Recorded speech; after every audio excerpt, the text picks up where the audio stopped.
Kenapa masalah yang pertama gak bisa makan tahun ini, tahun depan gak bisa makan lagi, tahun depan gak bisa makan lagi? Kenapa? Karena gak grow di situ-situ aja. Gak bertumbuh. Masalah pasti tetap ada, tapi skalanya naik. Makanya jangan terpatok sama, puji Tuhan, Tuhan sudah tolong.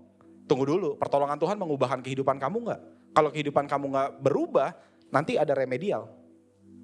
Ulang lagi masalah yang sama. Sampai apa? Sampai kamu berubah. Sampai saya berubah, bukan kamu aja, sampai saya juga berubah.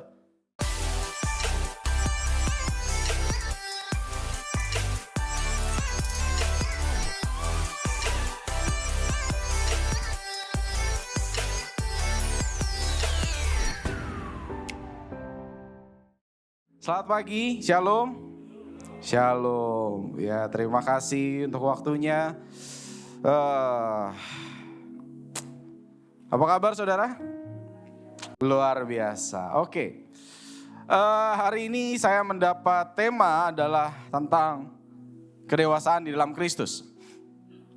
Ya, kalau kita mau berbicara tentang kedewasaan, kita punya ukuran. Ya, ukuran ketidakdewasaan dan kedewasaan. Ya, kembali lagi tentang ukuran.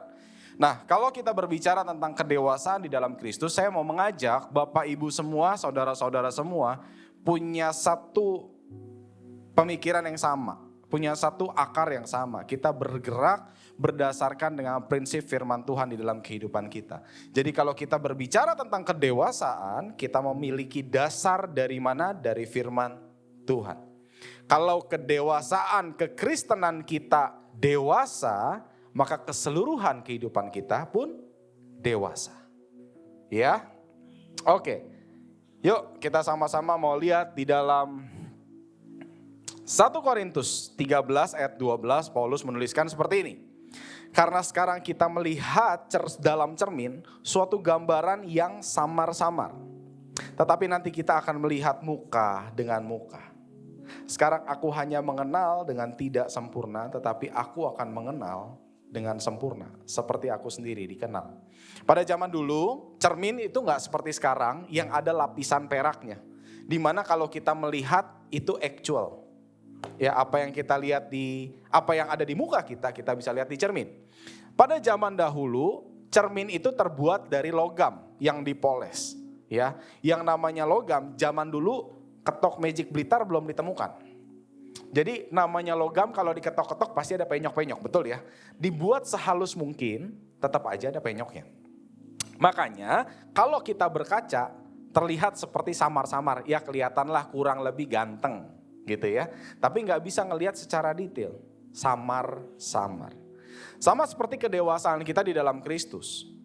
Ya, untuk hari ini kita masih hidup di tempat ini. Kalau kita berkaca, kita ngelihat ya, kita nggak bisa mengenali Kristus dalam diri kita karena apa? Karena kita belum sempurna. Kesempurnaan itu berbicara tentang bagaimana kita berkaca 1:1 sama. Nah, Paulus berkata begini, Paulus maunya tuh kalau misalnya kita bertemu muka dengan muka sama Tuhan, kita tuh mengenal dia sama seperti diri kita tuh dikenal. Sampai sini paham? Bagaimana kita mengenal Tuhan sama seperti kita mengenal diri kita, karena apa? Sama. Ya, hendaklah keserupaan dengan Kristus menjadi ukuran kedewasaan kehidupan kita hari ini. Tetapi tidak kebetulan juga bahwa Paulus menulis di ayat 11. Di ayat 11 Paulus menulis begini. Ketika aku kanak-kanak, aku berkata seperti kanak-kanak. Ketika aku merasa seperti kanak-kanak, aku berpikir seperti kanak-kanak. Sekarang sesudah aku menjadi dewasa, aku meninggalkan sifat kanak-kanak itu. Ya. Nah, Paulus menceritakan di sini ada sifat kanak-kanak yang tercermin dalam kehidupan seseorang. Lewat apa? Lewat perkataannya, lewat perasaannya, lewat pikirannya. Ya. Jadi saya bisa simpulkan bahwa begini. Kedewasaan kita ditunjukkan oleh perkataan kita, oleh tindakan kita yang lahir dari apa? Yang lahir dari pikiran dan perasaan. Saudara yang hadir minggu lalu ingat gak? Pastor Dieter ngomong soal apa? Apa yang harus dikendalikan? Pikiran, perkataan, perasaan. Karena apa? Karena sifat kanak-kanak terlihat dari hal ini. Apa yang keluar di mulut, apa yang ditindakan, apa yang dilakukan, semua lahir dari pikiran dan perasaan. Nah, pada tahun 1950, kita bawa ke sejarah sedikit. 1950, seorang psikolog bernama Harrison G. Goh, ya, dia meresearch dan menemukan satu alat tes psikologi. Apa yang dites di situ? Kedewasaan seseorang. Namanya California Psychological Inventory, CPI, yang masih digunakan sampai hari ini. Ya. Nah, dalam tesnya CPI, ya, ada 6 aspek yang diukur dalam sebuah kedewasaan, ya. Keterampilan sosial, tanggung jawab, kemampuan beradaptasi, kemandirian, kesadaran diri, dan kemampuan mengendalikan diri. Ketika saya melihat hal ini, timbul 2 pertanyaan buat saya. Pertanyaan pertama adalah ini. Kenapa perlu ada alat tes kedewasaan? Apakah umur gak cukup melambangkan kedewasaan kita? Betul gak? Kalau ditanya, oh udah gede ya sekarang. Gede dilihat dari apa? Badan, hal fisik. Tetapi kedewasaan emosional, bagaimana kita berpikir dan bagaimana kita merasakan, gak ada yang tahu. Dan makanya perlu diukur lewat apa? Lewat 6 hal ini. Tetapi yang menarik adalah 2 hal di bawah, kesadaran diri dan kemampuan mengendalikan diri. Ya. Kenapa perlu alat tes kedewasaan? Apakah umur gak cukup melambangkan kedewasaan kita? Enggak. Karena kalau menjadi tua itu pasti masalah waktu. Enggak usah ngapa-ngapain juga tua sendiri. Betul? Tetapi untuk menjadi dewasa itu pilihan. Pilihan untuk apa? Mengambil proses dalam setiap kehidupan kita. Berpikir yang benar dalam setiap kehidupan kita. Merasakan hal yang benar dalam setiap kehidupan kita. Mengambil keputusan-keputusan mulai dari hal yang paling kecil sampai hal yang paling besar. Dengan sadar dan penuh tanggung jawab. Dan penuh pertimbangan. Itu ukuran kedewasaan. Kita gak bisa bilang dewasa, udah nanti juga dewasa sendiri, nanti juga belajar sendiri. Gak bisa, belajar itu intentionally.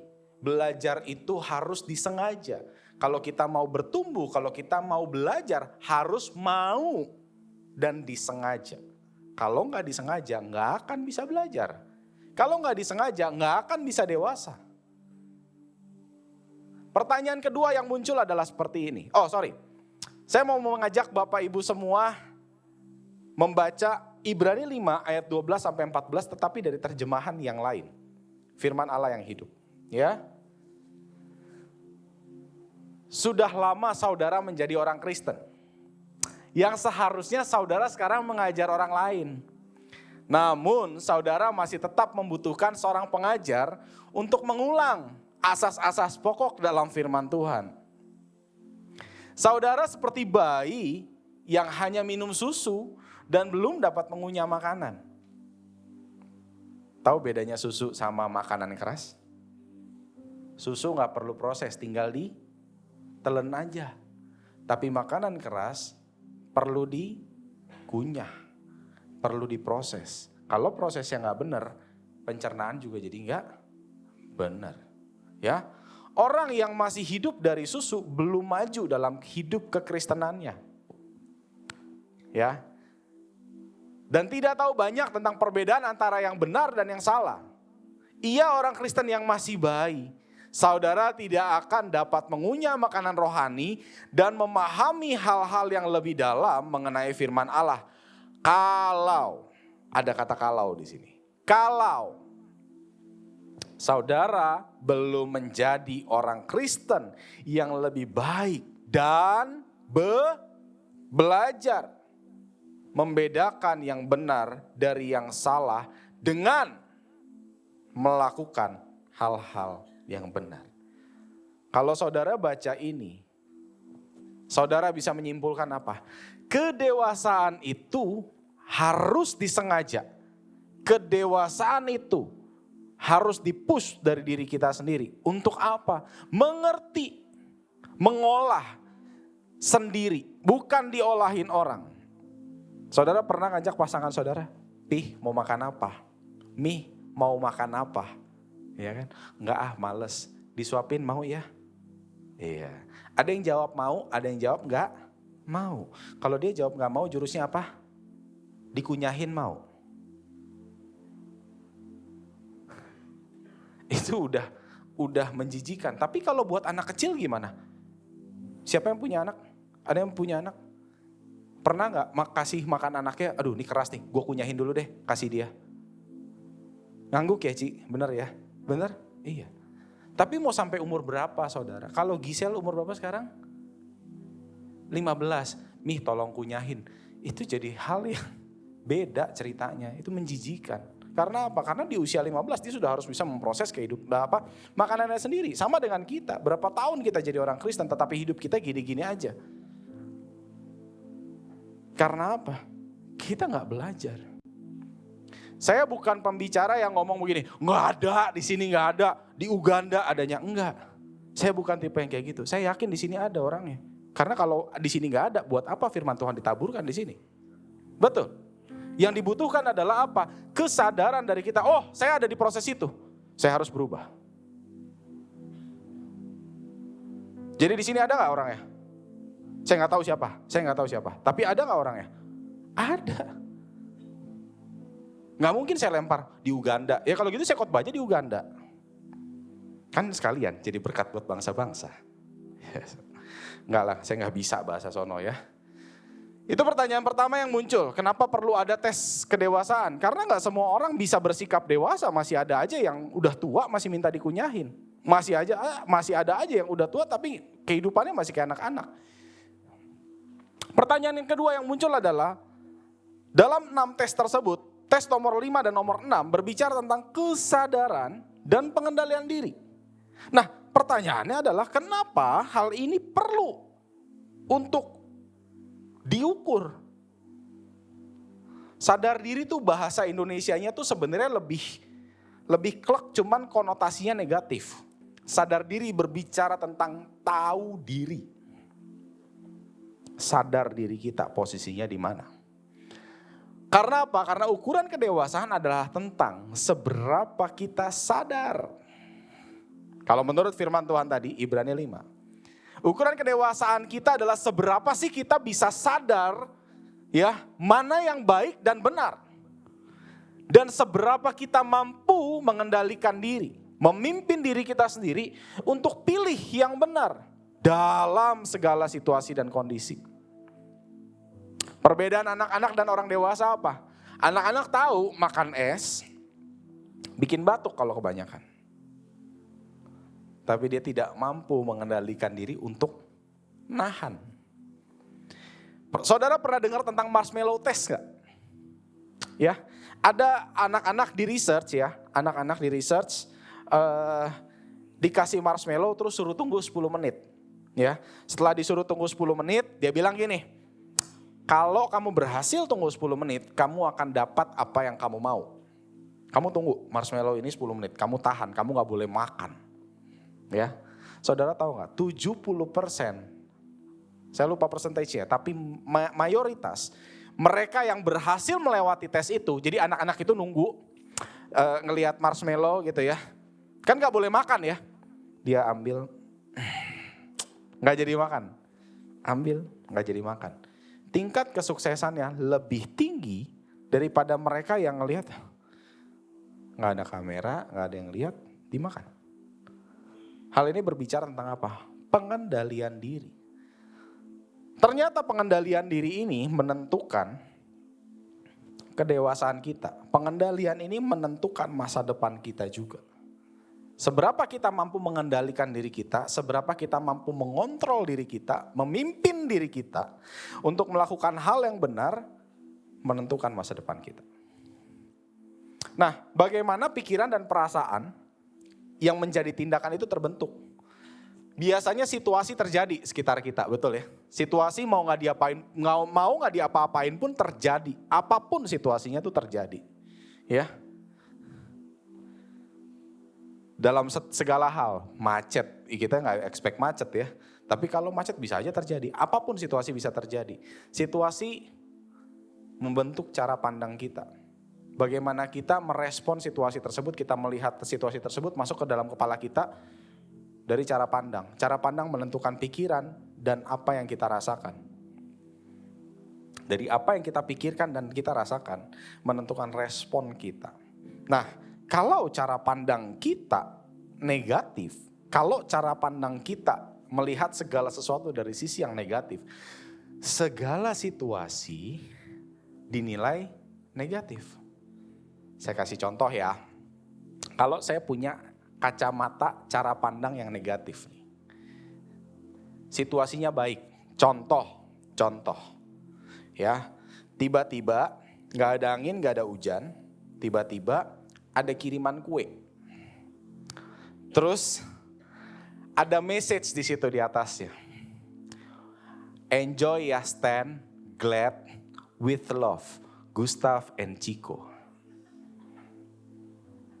Kue ini baik gak? Baik gak? Kalau saya punya kacamata negatif, saya bisa aja loh. Ini ngapain ngirimin gue beginian? Pasti ada maunya. Udah handphone siap-siap deh bentar lagi.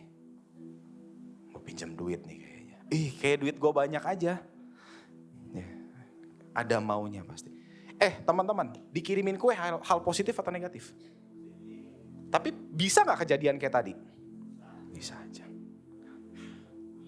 Terus jatuh ke sandung nih. Aduh jatuh. Ada orang tua datang. Nak gak apa-apa. Tapi lusuh. Kalau punya pikiran negatif gimana? Dompet, pegang dompet, mana dompet. Karena apa? Cara pandangnya salah. Tapi seandainya cara pandangnya baik. Even situasinya tidak menguntungkan. Hal ini gak pernah terjadi ya. Saya punya sahabat di sini, Jevon sama Monik ya. Ini gak pernah terjadi. Mungkin yang terjadi sebaliknya gitu ya. Ini gak pernah terjadi. Misalnya nih, Jevon sama Monik tiba-tiba telepon. Stan, lu lagi ada waktu gak? Stan, lu lagi ada dana lebih gak? Kalau cara pandangnya positif, kita akan bilang ini, wah teman gue lagi butuh gue nih. Atau enggak, oh dia deket nih sama gue. Dia ngerasa gue ring satunya dia. Oke, gue siap bantu. Halnya gak terlalu baik. Karena apa? Gue harus keluarin sesuatu. Makanya gue bilang ini tidak pernah terjadi ya. Mungkin sebaliknya. Gue yang telepon mereka, phone ada duit lebih gak? Gitu ya. Tapi teman-teman nangkep ya, itu bukan hal yang baik. Tapi kalau cara pandang kita positif, kita bisa mengubah semuanya. Perasaan dan pikiran kita pun menjadi positif. Makanya teman-teman, saya mau ngomong di sini. Untuk orang dewasa ada yang namanya keputusan berdasarkan pertimbangan. Jadi situasi masuk ke cara pandang. Cara pandang membentuk pikiran dan perasaan kita. Tetapi dalam pikiran dan perasaan tidak langsung masuk kepada respon. Tetapi kemana? Kepada keputusan. Makanya Tuhan kasih kita free will, kasih kita kehendak bebas. Dengan apa? Makanya Tuhan kasih juga hikmat di situ. Kalau hikmatnya gak dipakai jadinya reaksi. React. Tetapi ada yang namanya respon responsif. Bagaimana kita bisa melakukan sesuatu, bereaksi terhadap sesuatu tetapi dengan tanggung jawab, dengan pertimbangan-pertimbangan yang ada. Nah hal ini yang sangat berpengaruh apa? Kita gak bisa kontrol situasi kita. Yang bisa kita kontrol mulai dari mana? Cara pandang. Karena cara pandang menentukan pikiran dan perasaan kita. Dan cara pandang mempengaruhi keputusan-keputusan yang kita ambil. Keputusan yang kita ambil menentukan tindakan kita. Kedewasaan sangat dibutuhkan di situ. Makanya dalam Roma 12 ayat 2 ini sering sekali dibicarakan. Janganlah kamu menjadi serupa dengan dunia ini tetapi berubahlah oleh pembaruan budimu. Dalam terjemahan Amplified Bible dibilang your mind the way you think. Jadi yang diperbarui apa? Pikirannya kita, bagaimana kita berpikir, cara pandang kita, perspektifnya kita perlu rubah. Sehingga kita bisa ngebedain nih, apa yang kehendak Allah, apa yang baik, yang berkenan kepada Allah dan yang sempurna. Ya, Karena apa sih? Seringkali iblis bekerja dalam kehidupan kita. Bekerja dalam kehidupan kita, bukan di dalam kita. Bekerja di dalam kehidupan kita lewat segala situasi. Dia menipu. Waktu Adam dan Hawa jatuh dalam dosa, apakah iblis masuk ke dalam Hawa? Enggak. Tetapi apa yang dipengaruhi oleh iblis? Pikiran dan perasaannya. Digoyang. Bukan di Karawang, di Taman Eden. Digoyang. Pikirannya, kalau kamu makan buah ini kamu jadi seperti Allah. Makanya dalam Yohanes 8 juga dikatakan bahwa iblis itu adalah bapa penipu. Dia tipu semuanya. Ya.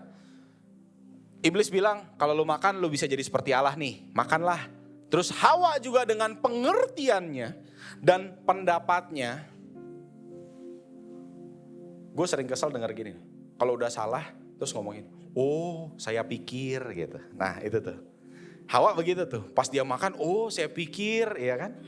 Nah udah jangan lu yang mikir, biar Tuhan yang bekerja, lu ingat hikmatnya Tuhan apa. Karena pertama kali Hawa berpikir, jatuh dia dalam dosa. Lewat pemikirannya dia. Makanya kita perlu mikir gak? Kita perlu mikir. Kita gak boleh gak mikir, kita perlu mikir. Tetapi dengan pertimbangannya Tuhan, cara pandangnya Tuhan. Bukan cara pandang kita. Oke?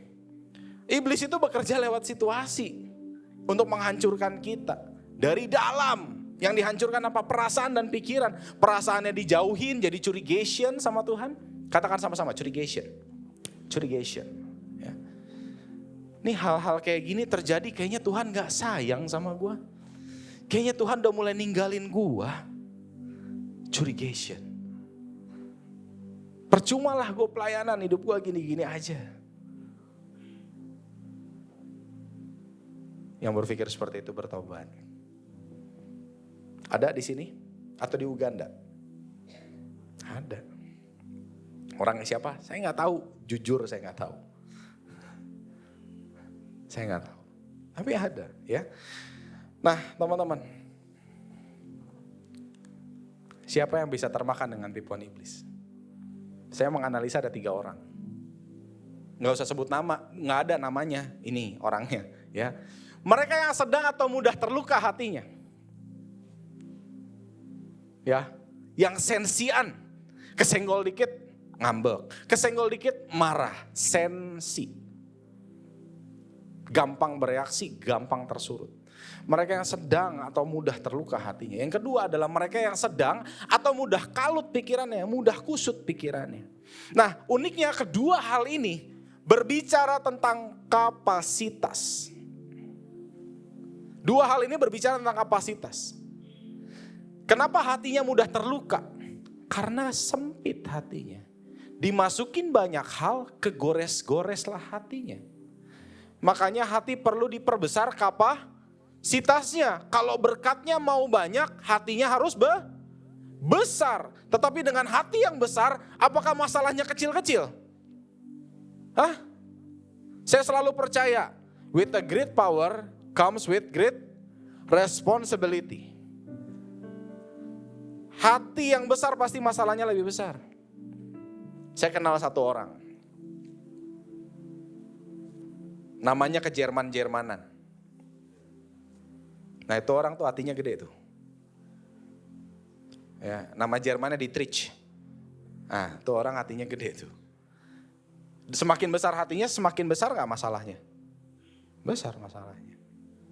Tapi dia mampu menampung lebih banyak. Sama, mereka yang sedang kalut pikirannya, itu berbicara tentang kapasitas kepala juga. Kalau gak di stretch kepalanya, pemikirannya jadi sempit. Mikir dari sudut pandang saya, kalau menurut saya, terus gak mau dengerin orang lain. Setiap kita mendengarkan pendapat orang lain, pemikiran kita harusnya terbuka. Oh ada cara pandang itu ternyata. Oh ada cara yang lain ternyata. Ini berbicara tentang kapasitas. Mereka yang gampang sakit hati, mereka yang gampang kalut pemikirannya. Ini yang gampang kalut pikirannya, ini pasti knowledge-nya kecil. Kenapa? Karena masalah dikit stres, karena gak bisa mikir. That's why orang Kristen gak boleh bodoh. Orang Kristen gak boleh, yalah nanti biar Tuhan berbicara. Nggak bisa. Untuk bertumbuh dan belajar perlu intensi. Intentionally. Pertumbuhan itu harus disengaja. Bertambah besar hatinya, bertambah kepalanya, iblis makin susah mengendalikan kita. Kenapa? Kepala kita besar, kita bisa mikir lebih luas. Hati kita luas, gak gampang tersakiti. Tetapi yang paling penting adalah yang nomor 3. Mereka yang berfokus pada keinginan diri sendiri. Nah ini dia nih. Iblis paling senang bekerja di sini nih. Ya, kalau suka mentingin diri sendiri ya. Fokus pada diri sendiri. Nah ini nih kedemenannya iblis nih. Dia main dan di sini nih. Ini playgroundnya iblis nih. Dia gak bekerja di dalam kita. Mengubah kehidupan kita dari yang gelas digeser gitu. Aduh itu mah. Itu jin kelas C yang begitu. Tapi yang udah jago dia mainnya begini nih. Ya. Apakah Yesus cerita waktu Yesus di taman iblis bekerja dengan menggeser batunya Yesus tempat Yesus berdoa? Enggak kan? Iblis menguji Yesus lewat apa? Diajak ngobrol. Supaya apa? Pikirannya terganggu, perasaannya terganggu. Nah ini, makanya jadi orang Kristen perlu punya hati yang besar. Perlu punya pemikiran yang besar. Dan jangan berfokus pada diri sendiri. Tapi fokuslah sama keinginan Tuhan. Ya. Orang pemikirannya sempit pasti mikir, udahlah gak ada harapan. Iblis bekerja selalu begitu, lewat masalah, gak ada harapan lah, udahlah gak bisa lah. Udahlah ini mah moyung lah, ke depannya udah gak ada harapan lah, udah gak bisa lah. Kayak Tuhan lebih sayang orang lain, hidupnya lebih beruntung, kagak pelayanan tapi hidupnya enak. Selalu pemikiran-pemikiran itu yang terulang. Yang membuat apa? Membuat kita jadi jauh dan jadi gak sayang lagi sama Tuhan. Karena apa? Kita membandingkan posisi orang dengan posisi kita, yang kita selalu ngerasa diri kita lebih kesian. Oh itu luka yang iblis suka mainin itu. Itu. Iri hati, dengki, marah, dendam. Wah, suka banget tuh main di situ tuh iblis tuh. Itu kayak infeksi kebuka, terus ditaburin segala kuman yang ada. Nah itu tuh cara mainnya tuh. Makanya lukanya perlu ditutup. Ya. Jangan biarkan iblis bermain-main di kepala dan hati saudara. Jangan kasih kesempatan iblis main dalam kehidupan saudara. Saudara harus menang. Bertumbuh. Ya. Nah, apa yang harus kita lakukan supaya kita bisa bertumbuh? Nih, kuncinya cuma satu. Jagalah hatimu dengan segala kewaspadaan. Karena dari situlah terpancar kehidupan. Dijaga hatinya. Yang harus jaga hati siapa? Kita apa Tuhan? Kita loh. Kita punya tanggung jawab. Jangan semua serahin ke Tuhan. Ya. Kenapa gak berhasil? Serahin sama Tuhan, tunggu waktunya Tuhan. Kenapa hidupnya selalu dalam masalah? Serahin sama Tuhan, tunggu waktunya Tuhan. Hey, kayak orang racun. Ayo kita introspeksi diri. Apakah masalah kita lahir karena kita gak bertumbuh?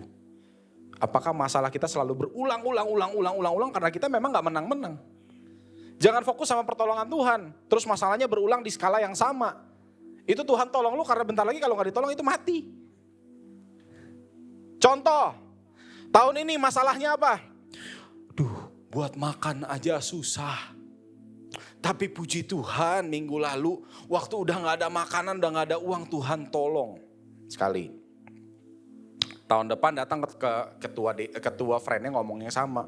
Aduh puji Tuhan, minggu lalu gak ada makanan. Tapi puji Tuhan ada makanan.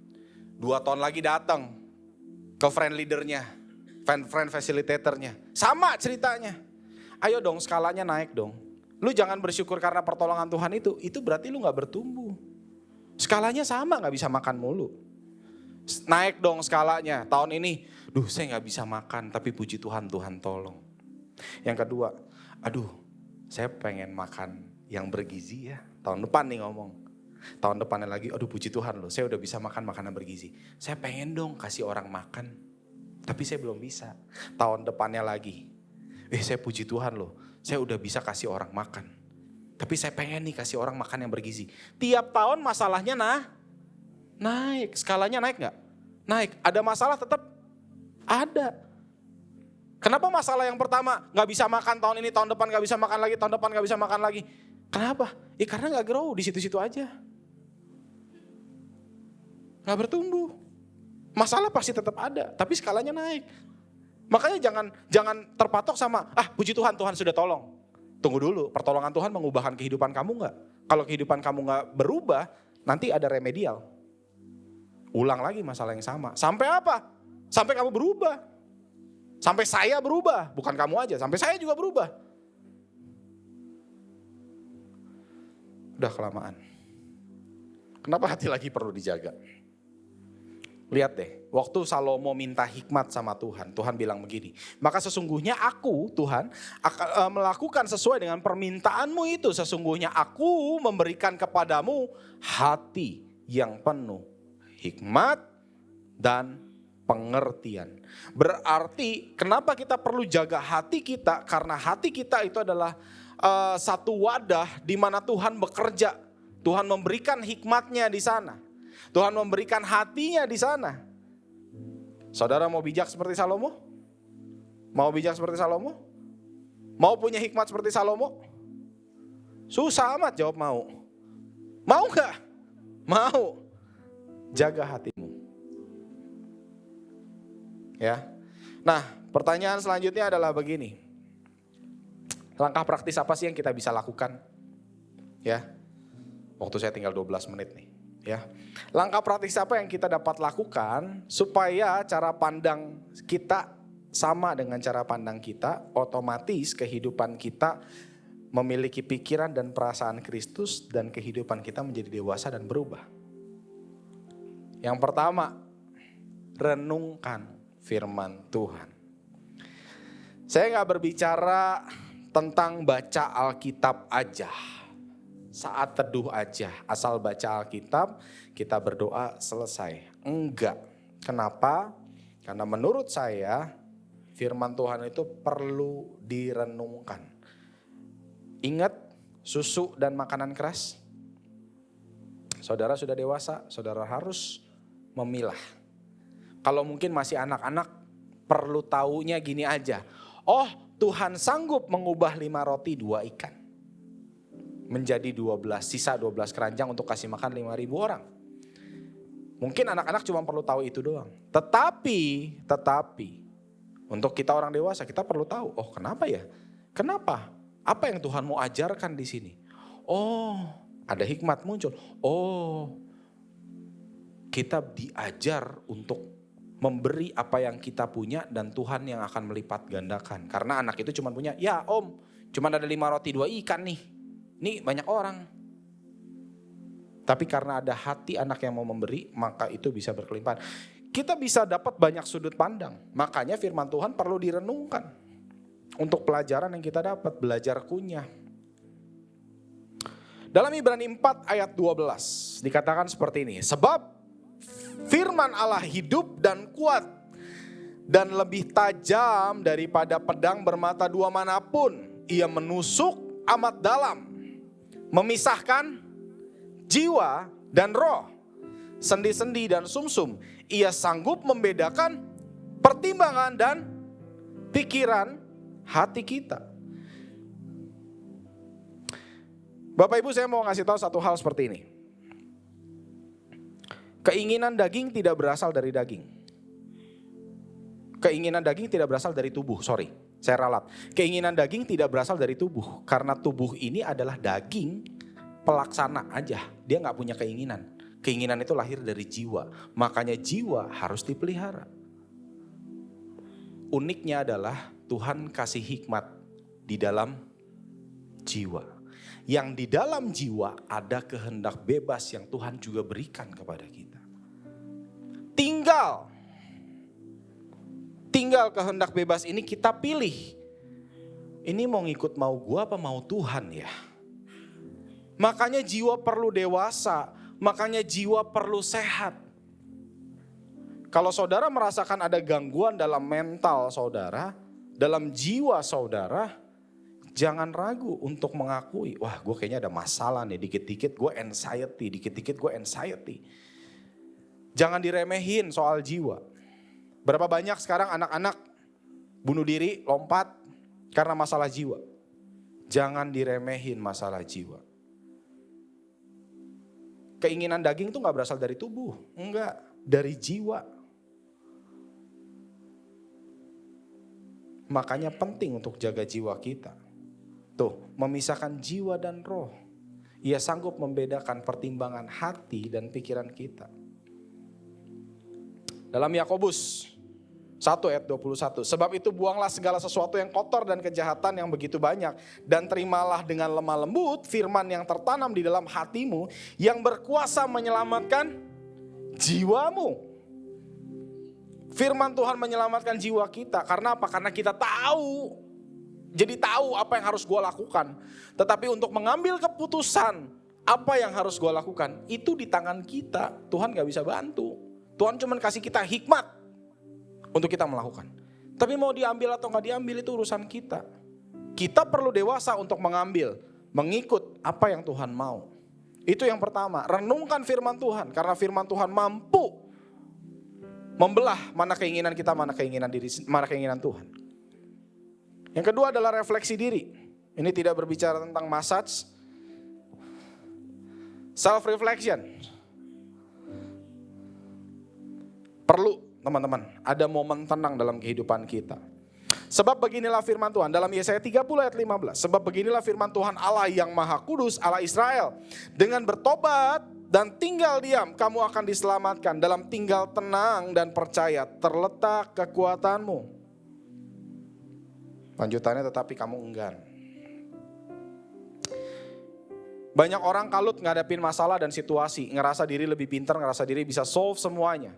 Padahal yang harus dilakukan mungkin adalah duduk, berdiam diri dan refleksi. Refleksi diri. Lihat diri kita sendiri. Karena apa? Karena kita sudah dibekali firman Tuhan, coba refleksi. Ini keinginan Tuhan atau bukan ya? Ini hikmat dari Tuhan atau bukan ya? Kenapa ya akhir-akhir ini gue uring-uringan? Kenapa ya akhir-akhir ini gue sering marah? Kenapa ya akhir-akhir ini gue sering sensitif? Kenapa ya? Masalah apa yang timbul? Apa yang gue gak suka ya? Atau sebaliknya, hari ini gue penuh ucapan syukur loh. Hari ini gue sukacita loh. Kenapa ya ini bisa muncul? Cari dong polanya. Supaya apa? Pola yang dicari dan ditemukan, kita bisa ulang polanya. Kenapa ya di tengah kedukaan ini gue bisa bersyukur sama Tuhan ya? Kenapa ya di tengah kesulitan ini gue bisa bersyukur sama Tuhan ya? Oh, gue melihat gue lagi dalam peperangan, tapi Tuhan janji satu hal, gue akan keluar sebagai pemenang. Oh, ini gue belum keluar nih, makanya masih perang, makanya masih capek. Oke, gue akan bertahan dan gue akan mengandalkan hikmat Tuhan. Refleksi diri, penting. Tanya apa kabar. Tepok dada kita, jangan tepok dada sebelahnya, awas. Tepok dada kita, jangan tepok dada sebelahnya, bilang, tanya, hey, sebut namanya. Hai Stan, apa kabar? Kita sering anggap remeh hal ini, tapi tahu gak berapa kali Raja Daud bilang gini, hai, bangkitlah jiwaku. Hai, bangkitlah dengan kecapi, aku mau membangunkan fajar. Apakah Daud lagi dalam posisi bersorak-sorai saat itu? Enggak. Lagi di bawah. Lagi susah. Makanya dia teriak, "Hai jiwaku bangun. Aku mau bangunin fajar." Apa kabar kita hari ini? Ditanya gak kabarnya? Stan, apa kabar? Capek ya?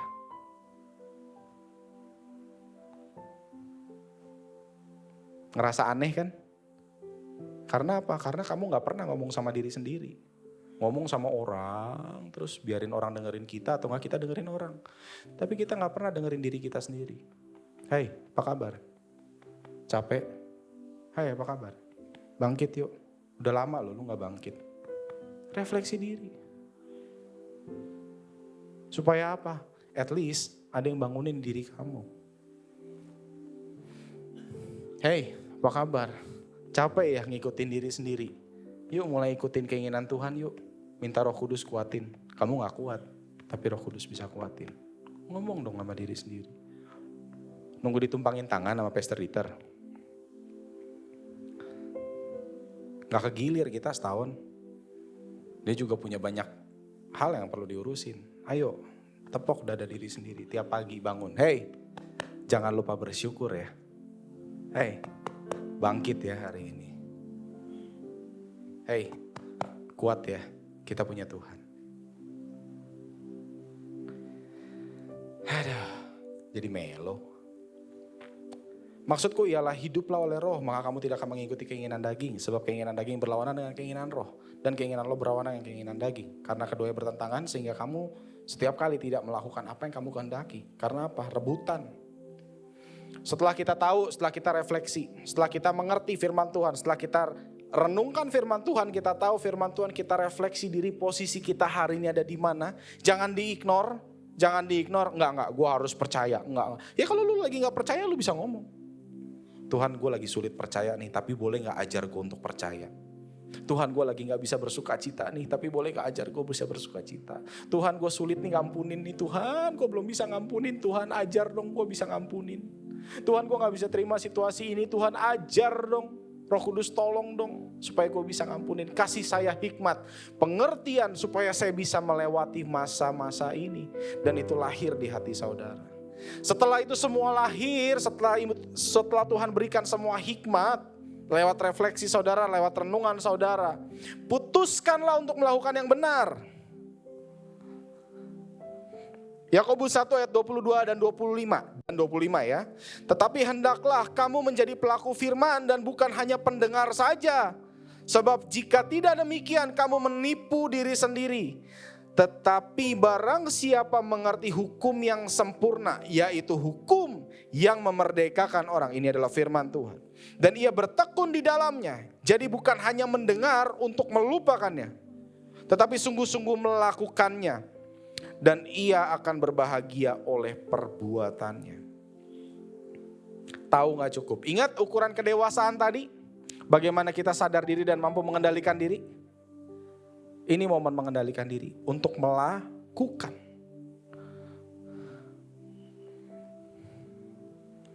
Melakukan apa? Filipi 2 ayat 5 sampai 8. Hendaklah kamu dalam hidupmu bersama menaruh pikiran dan perasaan yang terdapat juga dalam Kristus Yesus. Yang walaupun dalam rupa Allah tidak menganggap kesetaraan dengan Allah itu sebagai milik yang harus dipertahankan, melainkan telah mengosongkan dirinya sendiri. Bukan siapa-siapa, dan mengambil rupa seorang hamba dan menjadi sama dengan manusia. Saya highlight di sini. Dan dalam keadaan sebagai manusia, ia telah merendahkan dirinya dan taat sampai mati, bahkan mati di kayu salib. Pilihlah lakukan yang benar, bukan lagi maunya saya. Makanya kita perlu sangkal diri sama seperti Yesus. Yang dalam rupa Allah mau turun ke bumi sebagai manusia. Itu aja udah merendahkan diri. Udah jadi manusia, dia jadi hamba. Udah jadi hamba, rela mati di kayu salib. Selfless. Pilihlah lakukan yang benar. Saya selalu punya prinsip seperti ini. Di antara dua jalan, pilih jalan salib, bukan jalan yang mudah. Di mana ada beban, di mana ada pertumbuhan, di mana ada tanggung jawab, itu yang dipilih. Jalan salib bukan berarti tentang penderitaan. Kita nggak mendidik orang-orang Kristen jadi Kristen masokis, suka disiksa ya, suka disakiti, enggak. Ngomongin jalan salib adalah jalan tentang bagaimana kita mau bertumbuh, bagaimana kita mau berproses, bagaimana kita mau belajar sesuatu, mendorong diri kita sampai ke batas supaya kita bisa bertumbuh. Itu pun jalan salib. Jalan salib bukan tentang, biar aku disiksa, biar aku dihina, ya kalau memang tingkah laku lu perlu dihina ya mesti dihina sih supaya lu juga berubah kadang-kadang. Ya gak begitu juga gitu loh. Oke, udah minus 37 detik. Yang keempat, latih diri mengucap syukur. Ya. Hendaklah kamu khawatir tentang apapun juga. Tepok dadanya. Jangan khawatir. Tetapi nyatakanlah segala hal keinginanmu kepada Allah dalam doa dan permohonan dengan ucapan syukur. Lalu apa yang terjadi? Damai sejahtera Allah yang melampaui segala akal akan memelihara apa? dalam Kristus Yesus. Jadi kalau mau hati dan pikirannya dipelihara harus belajar mengucap syukur.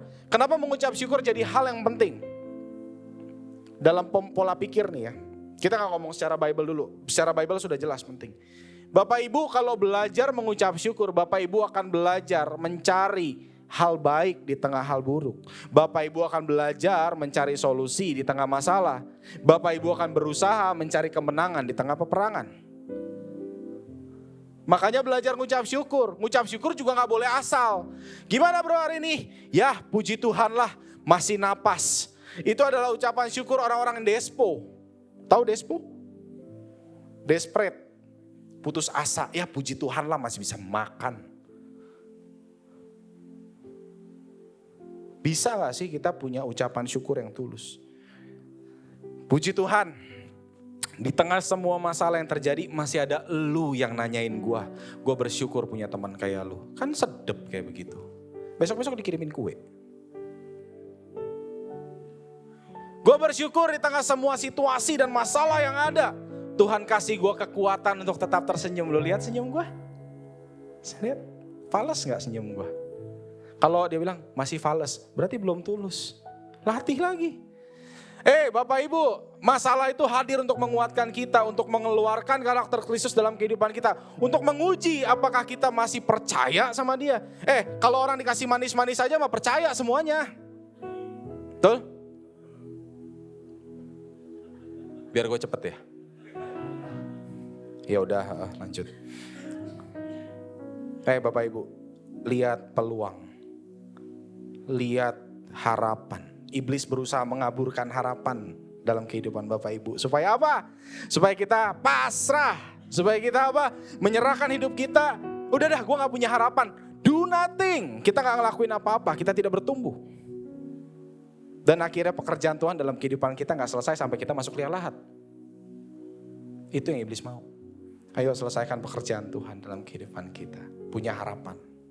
Ya. Lanjut. Sebelum diteriakin lagi. Oh nih sabotase nih. Enggak. Thank you guys. Mungkin baterainya lowbat ya. Pengucapan syukur melatih kita untuk melihat harapan dalam keputusasaan. Peluang di tengah masalah. Peluang kemenangan dalam peperangan. Saya mau tutup dengan poin nomor 5 adalah tentang bagaimana kita rendah hati untuk minta bantuan. Karena itu hendaklah kamu saling mengaku dosamu dan saling mendoakan. Supaya kamu sembuh. Doa orang yang benar bila dengan yakin didoakan sangat besar kuasanya. Kenapa saya highlight mengaku dosa dan saling mendoakan? Mengaku dosa bukan sekedar, kemarin gue salah nih. Kemarin kayaknya gue ada nipu orang. Sorry nih kemarin gue kayaknya ada melakukan perzinahan deh. Kayaknya gue ada melakukan pikiran cabul deh. Bukan soal itu. Mengaku dosa bisa jadi mengaku kelemahan. Gue kayaknya lagi susah untuk mengampuni nih. Gue kayaknya lagi gak ngerti ya ini. Kayaknya gue sulit untuk menerima hal ini. Mengaku dosa. Gue kayaknya sulit bersyukur nih ngelihat masalah ini. Ngaku dosa tuh dalam hal-hal kayak gitu. Supaya apa? Saling mendoakan. Saling mendoakan maksudnya adalah saling support. Yuk gue support. Gimana masalah lu sudah beres? Saling mendoakan bukan sekedar, ayo kita pelukan, kita tumpang tangan. Enggak juga. Bisa jadi juga kita tanya, gimana masalahnya kemarin sudah beres? Gue ada kenal kayaknya yang bisa bantu lu. Coba ya nanti gue kontakin. Saling mengaku dosa, mengaku kelemahan, dan saling mendoakan. Rendah hati untuk minta bantuan. That's why saya bilang begini, kalau kita butuh bantuan, ya dalam hal apa? Dalam hal kejiwaan misalnya. Hari ini kita ngebahas soal mental health. Kebetulan bulan ini juga bulan mental health setahu saya. Ya, kalau memang kita ada masalah, konsultasikan kepada pakar. Jangan ngerasa ini adalah hal yang tabu. Konsultasikan.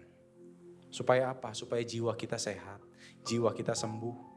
Kita bisa menampung semua hikmat secara optimal dari Tuhan. Dan kita bisa memilih. Ya. Oke, 5 poin ini hari ini. Renungkan firman Tuhan. Direnungin. Dikunyah, diproses, dapetin hikmatnya. Refleksi diri, udah dapet hikmat dari Tuhan, coba di-compare kondisi kita hari ini gimana. Seberapa jauh yang perlu dirubah. 3, tahu aja gak cukup. Oh saya belum dewasa, ya. Udah, gak cukup. lakukan, putuskan untuk lakukan yang benar. By what, by when. Yang keempat, latih diri untuk mengucap syukur.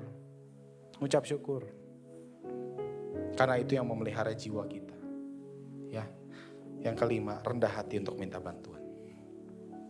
Saudara diberkati dengan firman Tuhan hari ini. Saya mau tutup pakai satu ayat. Janji, ini slide terakhir. Janji, swear. Oke. Ini saya ambil dalam Filipi 1 ayat 9 sampai 11. Dalam translationnya The Message.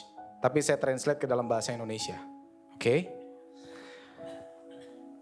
Bunyinya begini. Jadi inilah doaku. Semoga kasihmu tumbuh subur dan kamu tidak hanya mengasihi banyak. Tetapi juga baik. Belajarlah untuk mengasihi dengan sepantasnya. Anda perlu menggunakan pikiran Anda dan menguji perasaan Anda agar kasih Anda tulus dan cerdas. Bukan semburan sentimental, karena semburan sentimental bisa hilang kapanpun. Hiduplah dalam kasih, penuh kehati-hatian dan jadilah teladan. Sebuah kehidupan yang akan membanggakan Yesus. Berlimpah buah yang lahir dari jiwa. Kalau jiwanya rusak, buahnya pasti rusak. Maka jiwa perlu dijaga. Hati perlu dijaga, pikiran perlu dijaga. Yang menarik orang pada Yesus membuat semua orang terlibat dalam kemuliaan dan pujian bagi Allah. Amin untuk firman.